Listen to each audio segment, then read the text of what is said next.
This is just an incredibly freak accident. In case you didn't know, flea and tick spray is incredibly combustible.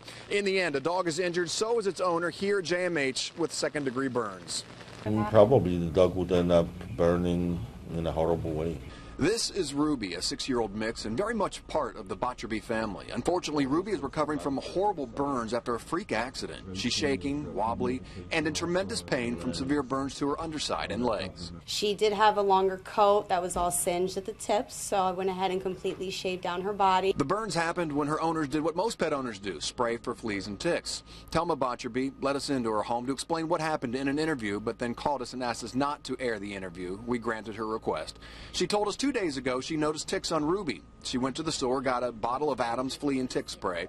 Thelma says she covered Ruby with copious amounts. Moments later, Thelma saw a tick crawling on the floor, so she grabbed a long barbecue lighter to burn the tick. She says Ruby skittish to begin and spooked by the clicking of the lighter. She jumped up from this dog bed and then ran past the flame. At that moment, poof, Ruby was a ball of fire.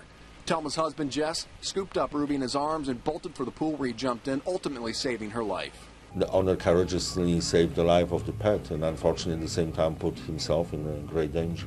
Thelma says it was a long night for the family, and at 8 this morning brought Ruby to Dr. Peters Animal Hospital in Margate. The vet and techs treated the pooch with antibiotics, painkillers, and fluids. The burns are evident, though, making the pup weak and timid. But by late this afternoon, Ruby was responding well. Jess's actions earned him a trip to the hospital with second-degree burns to his face, arms, and chest. They could be considered wounds of love, evidence of the bond between a man and his dog.